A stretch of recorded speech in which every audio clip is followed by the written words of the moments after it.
Welcome to Lifestyle Solopreneur, the community for entrepreneurs who put lifestyle first. Join your host, Flavia Barris, as she interviews successful lifestyle solopreneurs and shares ideas to help you find the perfect balance between lifestyle, business, and self. Flavia is an attorney, marketing expert, and founder of several online academies. She's been featured in major media, including BBC World News, The Wall Street Journal, The New York Post, ESPN Television, and more. Join us for this episode of Lifestyle Solopreneur.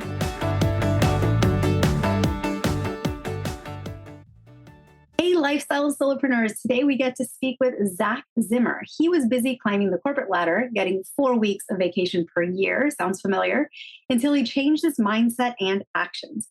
6 years later, he walked away from a 6-figure W-2 life at the age of 39 and now never uses the word vacation as it's just his normal passive income life. Welcome to the show, Zach.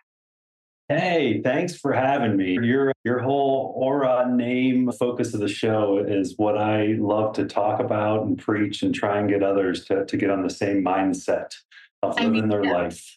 It dovetails really well with what we listeners of this podcast love to chat through, which is how do we accomplish having that lifestyle where we don't feel like we are living to work, where it's just where we're spending every single waking minute, and just to have a little bit more passive income, a little bit more life in our life. So tell us a little bit, like, how did you end up with what you're doing today? What's your story? I was raised traditionally. My father had degrees. My mother worked all through my life. I was raised in this, hey, you're going to go to college, you're going to get degrees, and you're going to go into the career. And that's all I understood. And a funny thing was I was actually given Rich Dad, Poor Dad in 1998, which I believe is the year after it came out or 2 years after. I was given it by a guy trying to recruit me into multi-level marketing to be an independent business owner. And I remember the stories in that book. And I mentioned them to my parents, like some of these things that were eye-opening to me. And I remember mentioning them to my parents, and I was just like flopped off. Oh, no, they didn't understand that. And that wasn't certainly something they could talk about with me. And yet that book got thrown into a box and moved around with me for years and years. And then I went and got a great degree in manufacturing systems management. So 2 years of engineering, 2 years of business management. And then I started into more of a supply chain and manufacturing systems roles with big billion-dollar companies in manufacturing. And that put me, I bounced around a couple different states and then came back to Ohio. And I landed at a company that Northeast Ohio, top cash flow in the country. Top 5, top 10, all the time in terms of rental cash flow. And this company that I was working for had a nice bonus program. And somewhere along the lines, some of these managers, they started buying rentals. And I remember I had a couple different bosses, like in a weird type of hybrid role. And one of my bosses, had some duplexes. And each year when he would get his bonus, that's what he would do. And I remember hearing his story. And then a really close friend of mine in the company, he worked in a different department with these guys that were going and buying rentals, basically with credit cards. So this is 2010, 11, and they were basically able to take like cash advance checks and go buy these properties for $20,000, $25,000 that were on Craigslist. Or on Zillow wasn't a thing yet. So I think a lot of it was just buying properties off Craigslist that people were trying to get out of.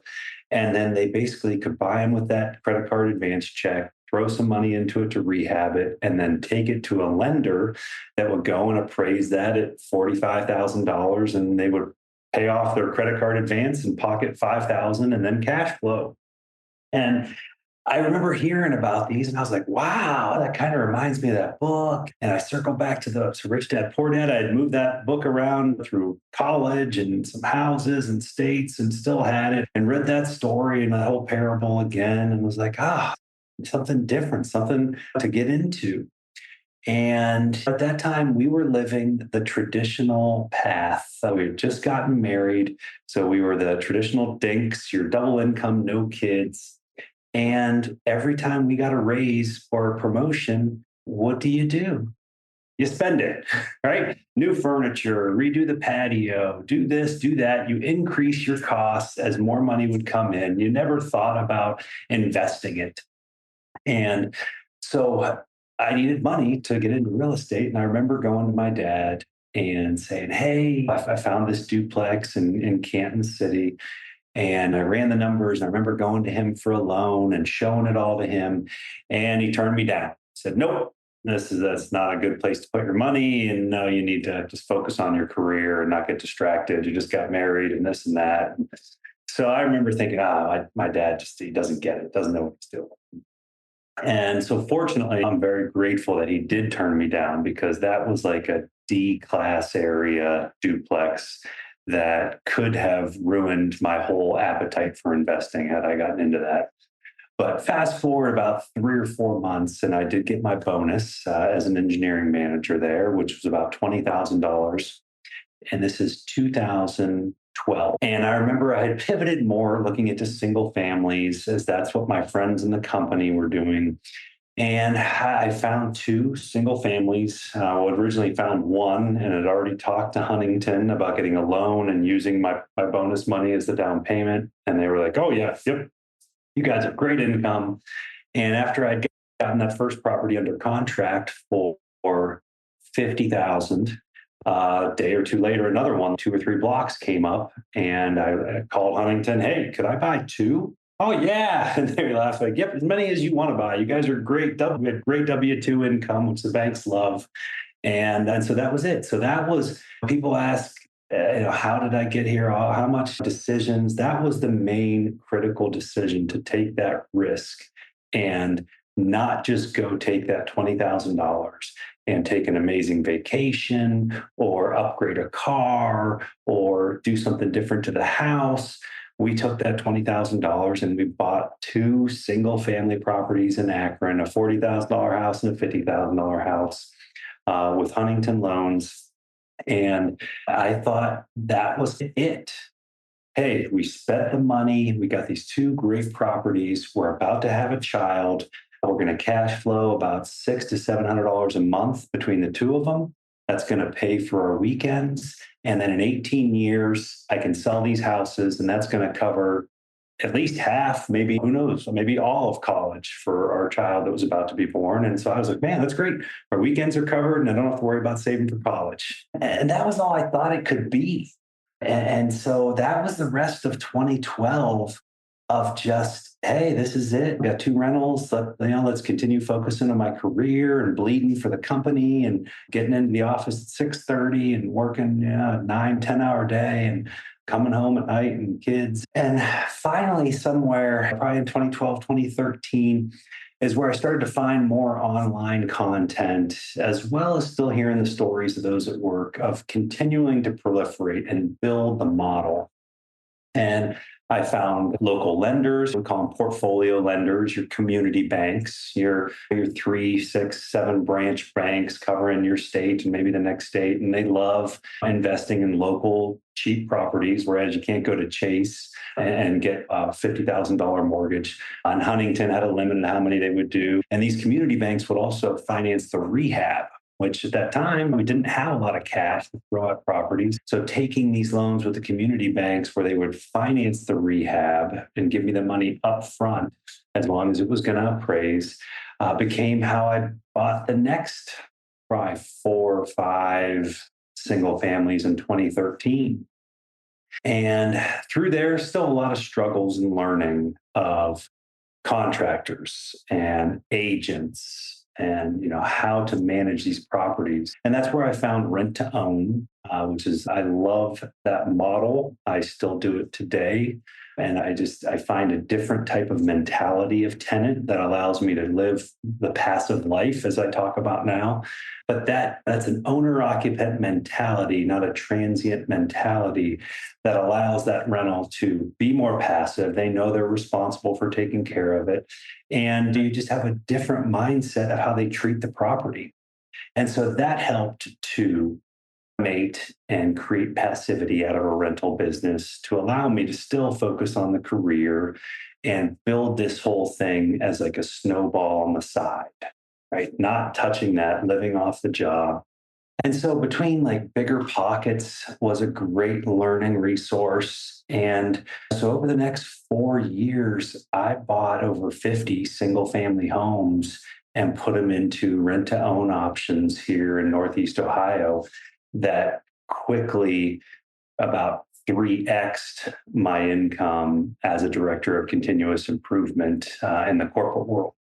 And I allowed my wife walked away and team to just take care of the kids after we had our second. And yeah, we just lived off my W-2 and let that snowball bigger and bigger until in 2019, when, it's when I finally walked away from a six-figure W-2 that I probably, when I was growing up, never thought I would make that much. And then I was able to start living my life now instead of doing everything I can to build this thing up and live on 4 weeks of vacation a year. Now I work 5, maybe 10 at most hours a week when I'm really trying to do some things. And we spend a lot of time traveling and vacationing and just living the dream where you control your time. And it's enough. And that's what I talk a lot about is how much is enough, right? We don't have yachts and crazy things, but we have our time, which is something you can't get more of. You spend it without knowing it.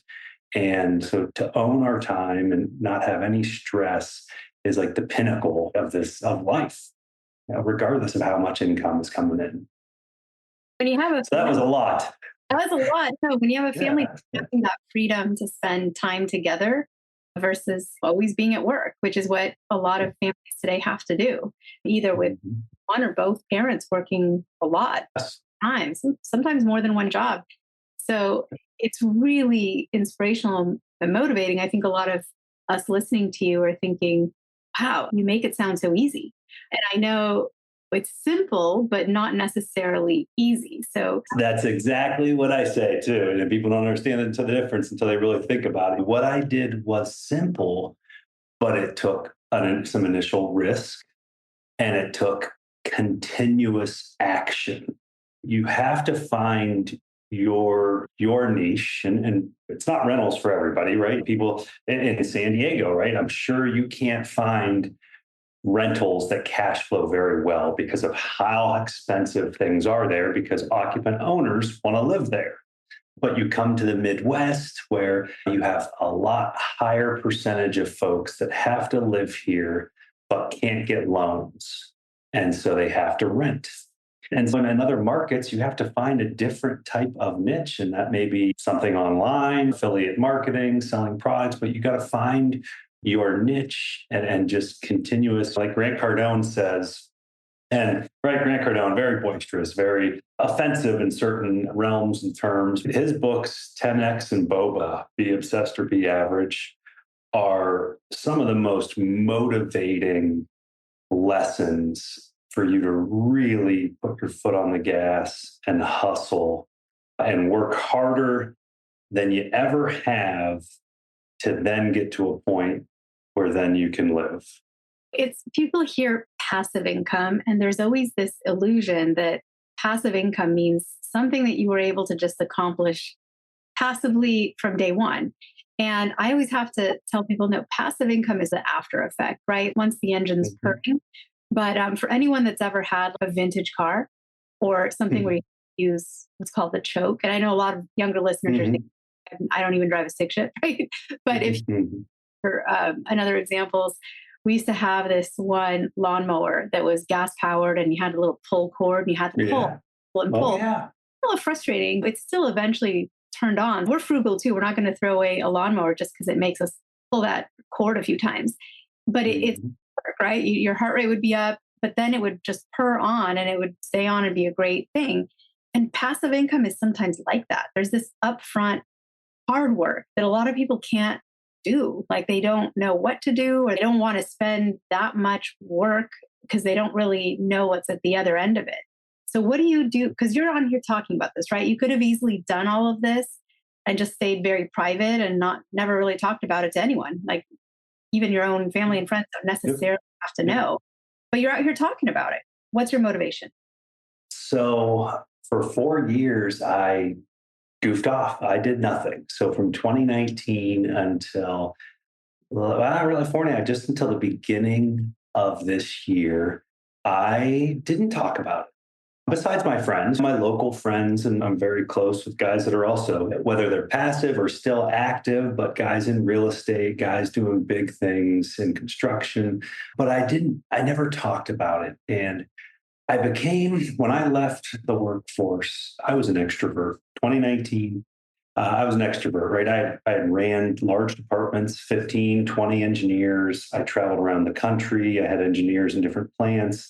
I worked with executives. I built this big rental business, investing in private equity. Those are very extroverted, outgoing things.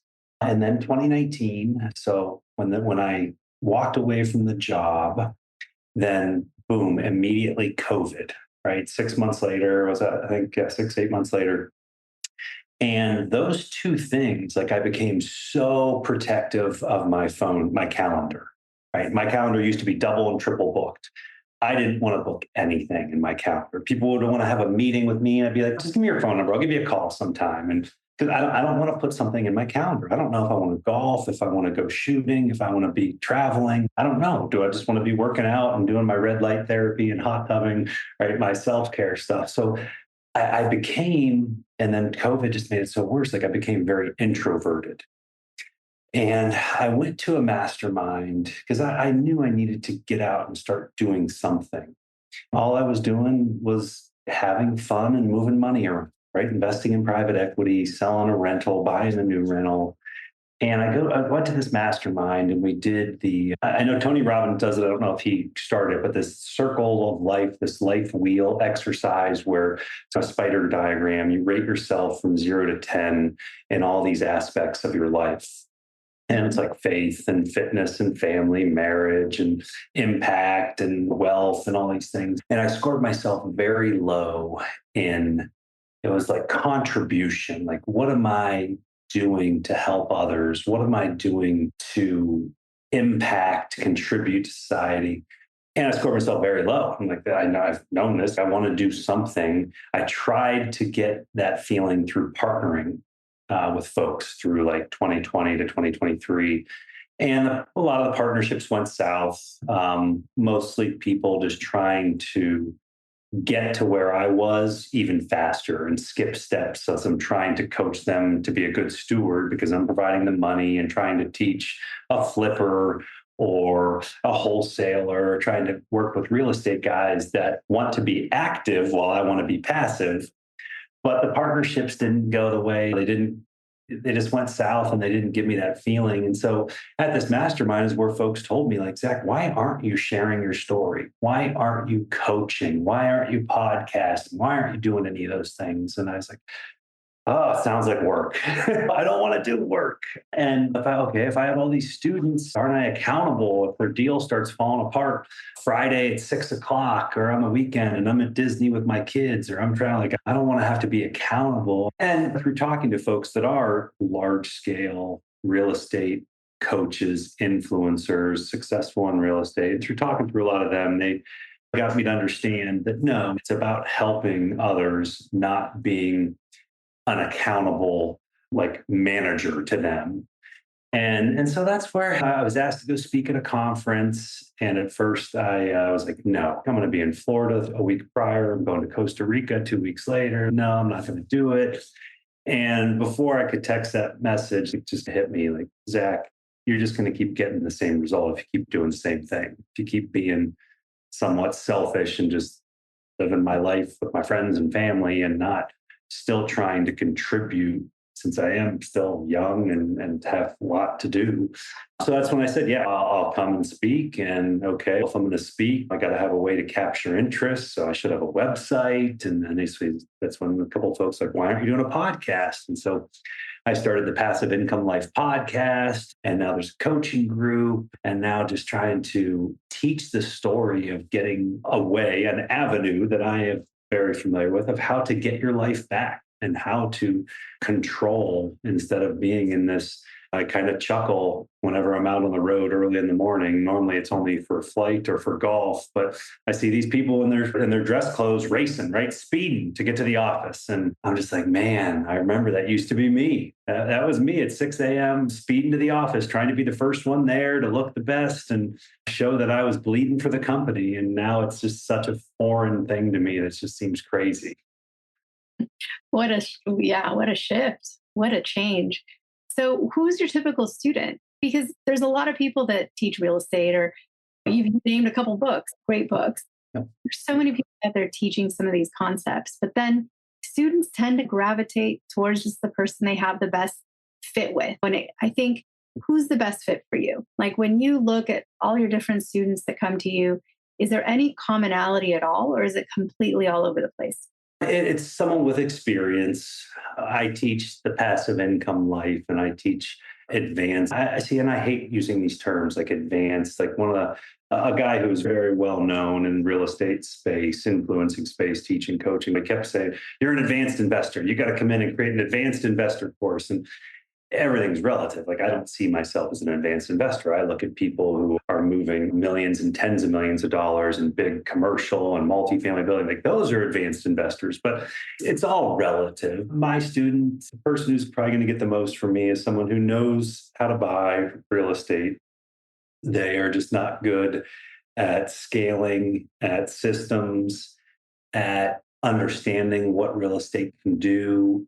I just made a post today. Return on equity is something that a lot of folks don't think about. They're looking at cash flow and cash on cash return. And there's a reason why it makes sense to sell good cash flow. And that's when you have too much equity stuck in properties. And so it's just trying to coach and get people to understand these mechanisms that ensure when your money is working for you, that you're never buying a job. Because I've done that. I owned a 28,000 square foot trampoline arena where all the kids, right, jump on all those big trampolines and basketball hoops and stuff. And that was not an investment. That was me buying a job. And once it hit me, and I've done it a couple other times, and now I say, dude, I'm never buying a job again. If I want a job, I can go get a job, right? I got good degrees and good experience, but when I'm putting my money in something now, it needs to be very passive. Maybe after a certain period, if I got to buy something and turn it around and get involved, but then at some point it needs to be passive. I don't like things necessarily. Like I don't like flipping homes, right? That's just getting me an egg. That's going out, looking at a property, getting contractors, getting it done, going through inspections, getting reports of buyers that don't like this or don't like that. And then I got to go get this fixed and we got a closing date. And I don't like any of those things that have timelines and could cause stressors just to get a one-time egg. I would much rather go buy a new rental property, go through that similar type of process, but now collect $500 a month in perpetuity than to go do all that and get a one-time $15,000, $20,000 egg. Makes sense. So do you believe in property managers or do you try to develop systems where you self-manage, but in a very passive way where the tenants handle most of their own issues because they're aiming to be? Yep. So that's rent to own, like I mentioned. So I really have no need to have property management because I don't get calls for the screen door fell off the hinges, the ceiling fan's not working, the disposal's this, the furnace did this, the gutters are overflowing. No, the tenants are all responsible. They're earning equity. They have a buy price, an option price on that house. So they're responsible. And it gives them the freedom to do what they'd like, to change the paint, if they want to put up a fence, if they want to change flooring. I've had people redo kitchens. And it gives them that ability to make the home theirs versus how their life had been up until now. Okay, we can't change the home, but that's not a big deal. What is the big deal is every 2 or 3 years, the landlord sends me a 60-day notice because he's selling the property. And now I got to move up my whole life and hope to find the same school system for my kids. And so that is the biggest thing, I think, if you surveyed my tenants, is that they know they're in that house until they choose to leave or until they buy the property. So I'm never going to push them out. There is no end of contract with me. You can be there as long as you want to be there. I don't do this predatory like so many rent to own people do, just because they want to collect a deposit every 2 years. Somebody can't buy a house. I don't care about selling the house. I care about an owner occupant mentality, taking care of it. And if you buy it in a year, great for you. If we go 3 contracts, I rate the contract, give them 4-year option. But if we go 3 contracts, 10, 12 years later, I still don't, doesn't matter to me. But I don't have to have property management. I don't have a lot of the stresses of managing a rental. And that's given that nice cash flow plus appreciation, depreciation, all the benefits of owning real estate. And then COVID devastated a lot of real estate investors. Did you fare better during COVID because your tenants had more skin in the game and more reason to stay timely with their payment? I wish I could understand how, I mean, I've heard that too. I think the only areas it really crushed, I don't know, I don't know if there'd be more liberal policies. We had no issues here. People that did suffer any type of job issue, they got all that. We printed this country printed money, right? We gave out all this money out there, $9 trillion. The communities, there was so much stimulus that they were sending out. I was getting checks from the government for anybody could apply.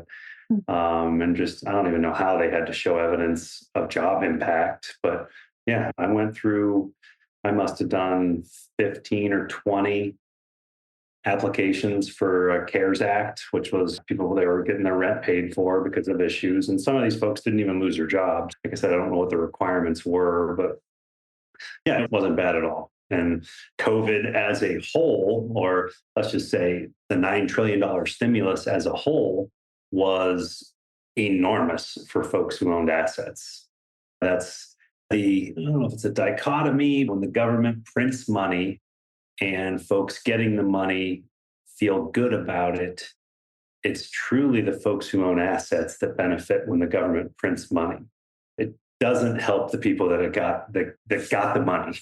It helps them for a short period, but then assets all went up 40% in that time frame. And okay, a lot of folks got $6,000, $8,000, $9,000, but rents, the cost of real estate, everything has flown up well more to burn off the little injections that the folks got.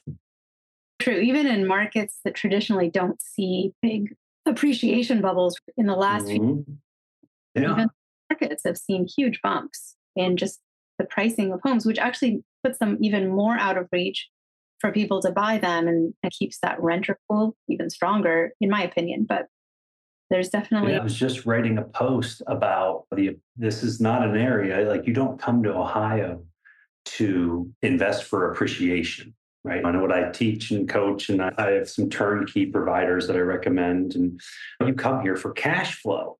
But if you look so I sold a property actually today that I purchased in 2016, and my all-in was $44,000.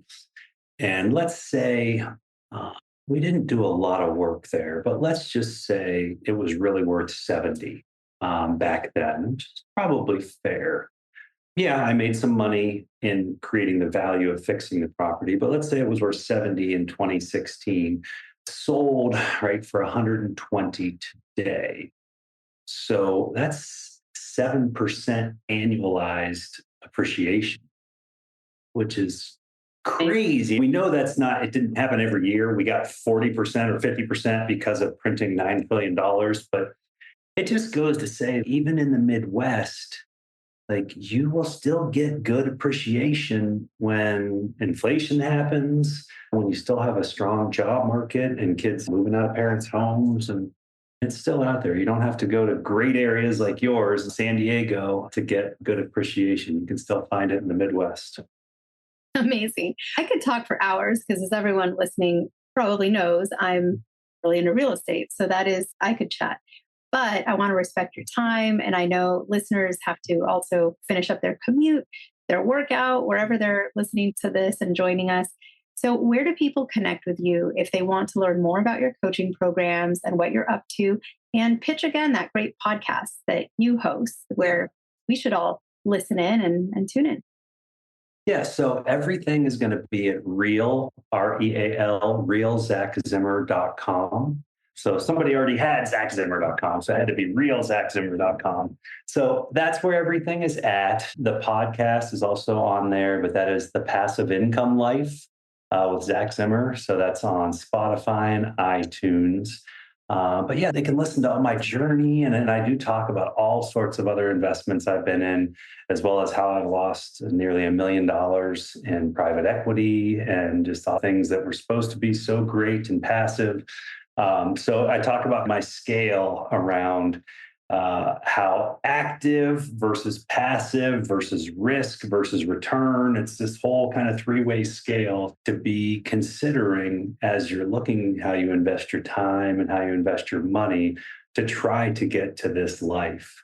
But yeah, I also have a freebie. I put together, I think it's like a 7 or 8 page PowerPoint on like my top 5 strategies of how I got to where I was at to 7-figure passive income. And they can get that by texting TPL for The Passive Life, TPL to 33777. Amazing. And we will go ahead and publish that as well in our podcast guest directory of all the freebies, all the great resources that our podcast guests share episode after episode with all of us. And that is available at podcastguestgift.com, podcastguestgift.com for access to Zach's resource, as well as resources from all of our wonderful guests. Zach, it's been great talking to you. Always inspiring, very motivational. I'm sure everyone listening agrees. Thank you so much. Your time is extremely valuable. I know you don't like things on your calendar, yet you carved out time for this, and I am eternally grateful. Thank you so much. Yeah. Hey, thanks for having me. I'm glad definitely folks will appreciate it. And yeah, they can always reach out for more info. Hey everyone, thank you so much for joining us, and I hope you enjoyed the show. Don't forget to subscribe to this podcast, and if you leave a review on iTunes, I promise I will read every single review.